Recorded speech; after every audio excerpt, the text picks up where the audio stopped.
He just has always had an extremely strong sense of responsibility. Well, we knew growing up that my father's upbringing was different than ours, and that it carried different challenges and different pressures than our life as kids. And we knew that my father had to start working at an early age to contribute to his family. His father passed away when John was a young man. Growing up in a close-knit Italian community, it was just known and assumed that you took care of family. Whether it was put there by others or by his own choice, I think he felt the burden to care for those around him and to work as hard as he needed to work so that they would be taken care of. And so that work ethic and that drive that we all see today came out of a place of care and consideration for other people. He started his own business as a very young man, essentially right out of college. He had one job for a short period of time working for someone else, and then he decided, you know, I can do this on my own. He's grown a business that has 10,000 employees, and he takes it seriously. He realizes that, you know, he holds their livelihood in his hands. In his professional life, he had a concept as a young man, and he has passionately taken that concept and turned it into a company that affects people across the country and across the globe. A commitment, a calling, if you will, to take care of other people. And I think that sort of parlayed into his love of public service. He's a very problem solver by nature. And so if he sees a problem, he wants to be involved in the solution. Hand in hand with being a problem solver is you have to be able to negotiate. You know, there are some things in life where sticking to your principles 100% is the absolute right thing to do. But when it comes to governance, where you have a democratic government, where the people are the ones that ultimately have the say, then you have to be respectful of all the people.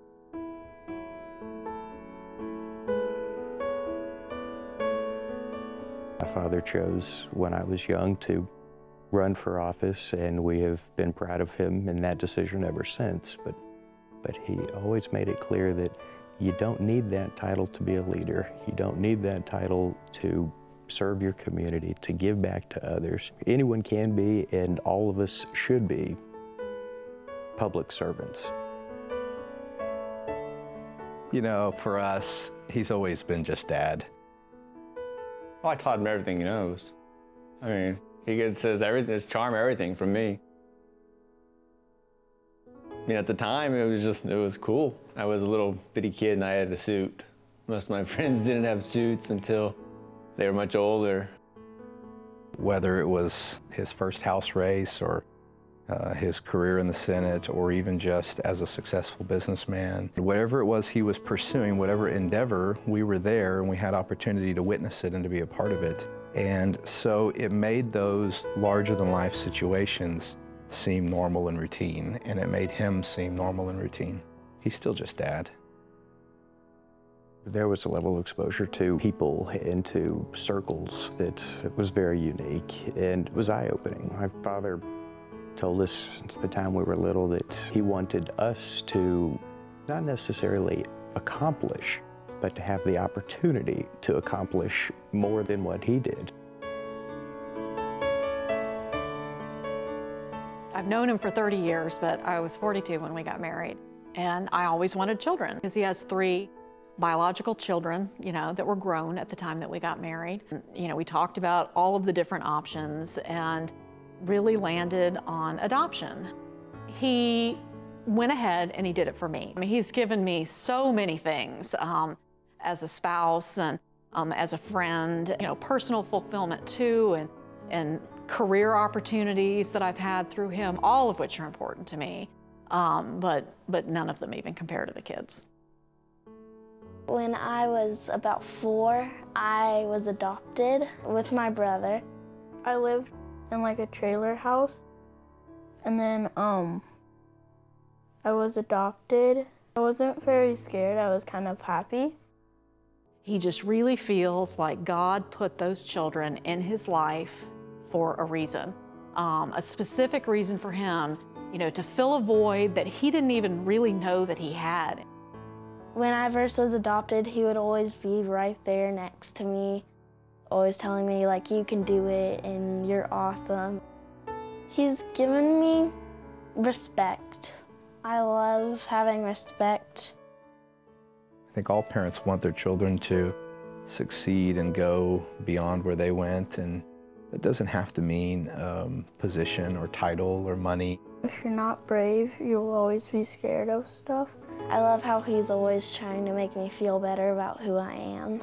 If you're not honest, then no one will ever believe you. It means character and integrity and care for people and influence and how they impact the lives of others. So if you don't believe in yourself, you won't ever succeed, but if you do believe in yourself, you will succeed. Being a lawyer has taught me about an area of life. Law impacts everyone's lives, and having a knowledge about that others don't is a great way to help others. In kindergarten, you're always asked, what do you want to be when you grow up? That's my answer, firefighter. I tell my family I just never grew up. And I was always told in the fire academy, when someone calls 911, that's usually their worst day probably in their life. There's not another profession out there where some strange lady will hand their child to you. That's just not going to happen anywhere else, but yet in this field, they'll hand their child to you instantly because they trust you, they believe in you, I mean, you're the community. And I take that from my dad.